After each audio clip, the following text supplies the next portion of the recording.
Ready to dive into some Taoism and Zen Buddhism? See how they fit together. Yeah, it's fascinating stuff. Taoism always gets me thinking, really shifts things around in your head. We're going with Alan Watts' book, The Way of Zen, as our main guide for this deep dive. Good choice. Classic Watts. And get this, he actually uses Taoism as a way to explain Zen Buddhism. Which is super interesting, right? You wouldn't think they'd be so connected at first glance. Totally. Okay, so for those of us starting from scratch, what exactly is Taoism? I've got to admit, my knowledge is a bit limited here. Well, think of it this way.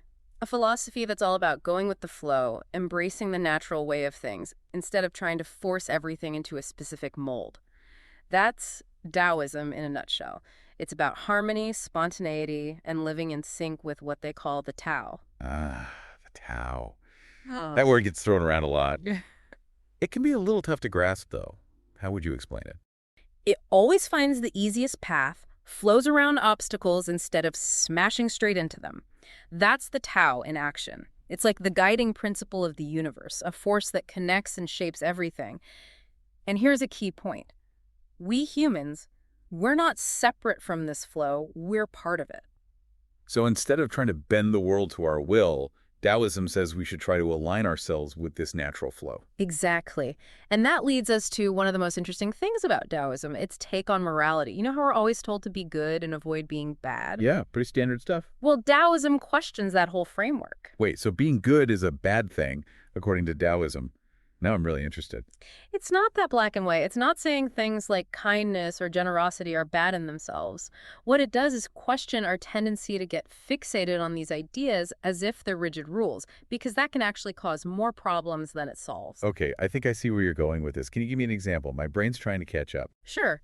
Have you ever noticed that the harder you try to be good at something, the more you seem to mess up? Or the more you try to avoid a bad habit, the more you fall back into it? I think we've all been there. Taoism suggests this happens because by rigidly defining good and bad, we create this artificial split that doesn't actually reflect reality. The Tao doesn't judge, it just is. Gotcha. So how does Taoism say we should approach this whole good versus bad thing? By shifting our focus, instead of chasing after some external ideal, we should try to align ourselves with the Tao, that natural flow we were talking about. And the way to do that is through Wu Wei. Wu Wei. There's another one of those important Taoist terms, usually translated as non-action, right? Sounds a little passive, though. Are we supposed to just sit around and do nothing? That's a pretty common misconception. Wu Wei is not about being passive. It's about acting effortlessly, in harmony with the Tao, not trying to force things to go our way. Watts uses a really good analogy to explain this. Think of the moon reflecting in water. Okay, I'm liking where this is going. So the moon doesn't try to create its reflection, does it? It just is. And the water doesn't try to reflect the moon. It just happens naturally. No effort, no struggle, just a spontaneous mirroring. That's the core of Wu Wei. So how does this idea of effortless action translate into everyday life? Can you give me a more concrete example? Well, think about breathing. You don't have to consciously tell yourself, inhale, exhale, right? Your body just does it perfectly in tune with the natural rhythm of life. That's Wu Wei. Or how about walking? You don't overthink each step. You simply move, letting your body navigate naturally. So Wu Wei is about trusting our bodies, our instincts, and letting go of that need to micromanage everything. I'm already starting to see how powerful this could be. It definitely is. And its implications go far beyond physical actions. It also shapes how we understand our own minds. But we'll get into that a bit later. First, let's explore some more examples of Wu Wei in action. Another great example Watts uses for Wu Wei is with peripheral vision. You know how it works best when you're not staring directly at something? Like when you try too hard to see something in the corner of your eye, it kind of disappears. Yeah, it's like when you're looking for something, like your keys, and you can't find them when you're looking right at them. Right. But then you look away and boom, there they are. Exactly. It's like a perfect example of how letting go of control, letting things happen naturally can be more effective than all that straining and striving. And this applies to way more than just finding your keys. It can change how we approach work, relationships, creativity, even our mental and emotional well-being. So Wu Wei isn't just about physical actions. It's like a mental approach to life, too. That's it. And this brings us to the Taoist view of the mind and the ego. Okay. See, in Western thought, we often see the mind as this separate thing stuck in our heads, watching the world from afar. Right. But Taoism, it offers a totally different perspective. So how does Taoism see the relationship between our minds and the world around us. It sees them as interconnected, inseparable. Like our minds aren't separate from the world, they're expressions of it. Think of it like a wave rising from the ocean. The wave is distinct, but it's also a part of the ocean, right? Right. In the same way, our individual minds are expressions of this larger cosmic mind, the Tao. Oh. And that's where the concept of the ego comes into play. The ego, yeah, that's a big one. How does Taoism see the ego? Watts points out that our thoughts create the sense of a separate self, or ego. We start identifying with our thoughts, memories, experiences, and we create this illusion of a solid, unchanging me that exists apart from everything else. Right. But clinging to this ego, trying to make it control everything, that can actually create a lot of conflict and suffering. So the ego isn't inherently bad, it's more about how we relate to it. Exactly. The problem comes when we get too attached to it, when we believe this made-up sense of self is the ultimate truth. It's like trying to drive a car with one foot on the gas and the other on the brake. You create friction and get nowhere. And Watts, he uses this term feedback system to describe how our minds get caught in this ego trap. Feedback system. Tell me more. Imagine, like, a microphone that's too close to a speaker. You get that horrible screeching sound, right? Yeah. That's feedback. Watts suggests that our minds can work the same way. Yeah. When we hold on too tight to the ego, when we're always judging ourselves, trying to be perfect, or worrying what others think, we create this feedback loop of self-doubt and anxiety. Oh, I see. So it's like our thoughts are the microphone and our emotions are the speaker, and they just keep amplifying each other in this negative way. Exactly. It's like our minds are constantly going, I should be doing this, or I shouldn't be feeling that. And all this internal chatter just keeps us stuck in this cycle of overthinking and self-criticism. This, according to Watts, is where Taoism offers a way out. Okay, so how does Taoism help us break free from that mental loop? It reminds us that we don't need to control every single part of our experience. In fact, trying to do that often backfires. Remember, Wu Wei? Right. It's about aligning with the natural flow of the Tao, letting go of the need to micromanage our thoughts and feelings, recognizing that just like our breath or our footsteps, our minds have their own natural rhythm too. So instead of trying to force our minds to be a certain way, we can learn to trust their natural intelligence, their ability to find balance and peace on their own. Exactly. It's like learning to surf. Instead of fighting the waves, you learn to ride them, trusting the ocean to carry you. Right. We can do the same with the waves of our thoughts and emotions. Trust the wisdom of the Tao to guide us. This is all starting to sound pretty Zen, actually. Yeah. Letting go of control, trusting the flow of things. That's because, as Watts says, there's a deep link between Taoism and Zen. Right. Both of them emphasize direct experience, being present in the moment and letting go of those attachments to rigid ideas. I see. And this brings us to another interesting point about Taoism, how it challenges the idea of constant progress. Okay, so we've been talking about the mind and ego, but now I'm curious about this progress thing. How does Taoism challenge our typical way of thinking about progress? Well, in the West, we tend to be, like, obsessed with achieving, striving, always reaching for that next thing. We think if I get that promotion, that house, that relationship, then I'll be happy.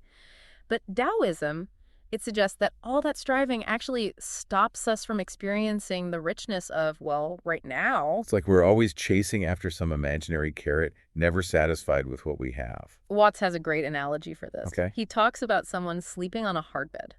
Oh, They think, if I just had a softer bed, I'd sleep so much better. makes sense. But then once they get that softer bed, they start noticing new discomforts, right? New things to fix. Each improvement just creates a new contrast, a new desire. It never ends. So it makes you wonder, what's the point if we're never really present enough to enjoy it? That's precisely the point Taoism is making. It's a reminder that life isn't about endlessly striving for some perfect future state. It's about appreciating the beauty and wonder of what's right in front of us, right now. Makes you think of that Chuanzu quote, happiness is the absence of striving for happiness. Yeah, very profound. Really is. And Watts, he quotes a beautiful passage from Chuang-Tzu where he talks about a morning glory and a giant pine tree. The morning glory, it blooms for just a day, while the pine lives for centuries. But both have their place in the Tao. No hierarchy, no judgment. Each is perfect in its own way. So instead of comparing ourselves or always aiming for some random idea of success, Taoism is telling us to just embrace our experience, appreciate each moment as it is. That's the heart of it, recognizing that everything, ourselves included, is already perfect just as it is.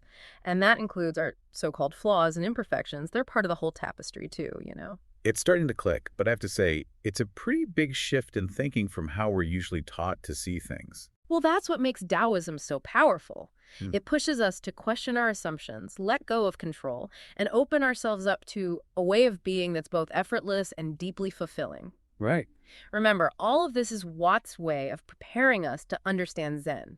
He's drawing these connections between Taoism and Zen to show how they both point toward a direct experience of reality, one that's not filtered by our usual ways of thinking. It's like he's giving us a whole new mental toolkit to help us grasp Zen with all these Taoist ideas and analogies.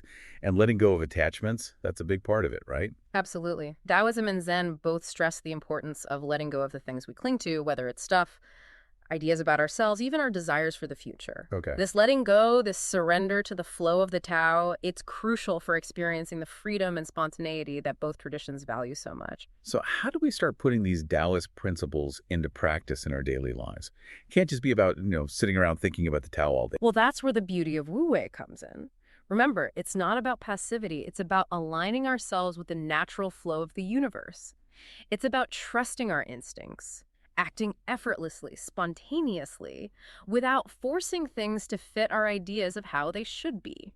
So if we want to live a more Taoist life, we should start by listening to our intuition, going with our gut, and letting go of the need to control every little thing. Exactly. It's about finding that sweet spot where effortlessness meets effectiveness, Right. where we're not striving, but simply allowing things to unfold naturally. And that applies to everything: relationships, work, our creativity, everything. Almost sounds like a dance, doesn't it?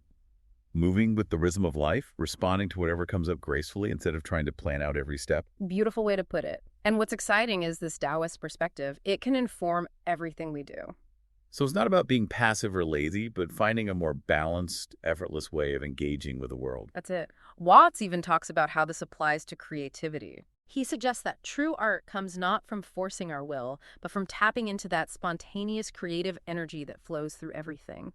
It's like we become instruments of the Tao, allowing that creative force to express itself through us. Letting go of preconceived ideas and letting the creative process just happen. Exactly. Trusting the process, surrendering to inspiration. And that same principle goes for everything in life.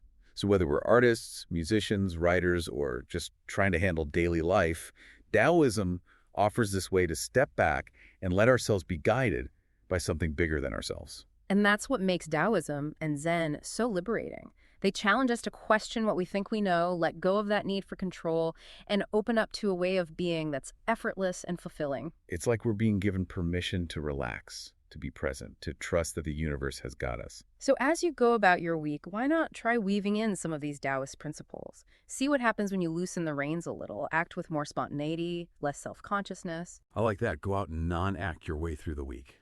See what happens when you stop trying to force everything to fit into a perfect little box. And remember, this is just the beginning of our exploration into Taoism and Zen. So much more to uncover, so stay curious, keep diving deep, and we'll catch you on the next episode. Follow the infinite within with Cecilia to explore profound insights on pantheism. Embrace the oneness of existence and unlock the mysteries within you.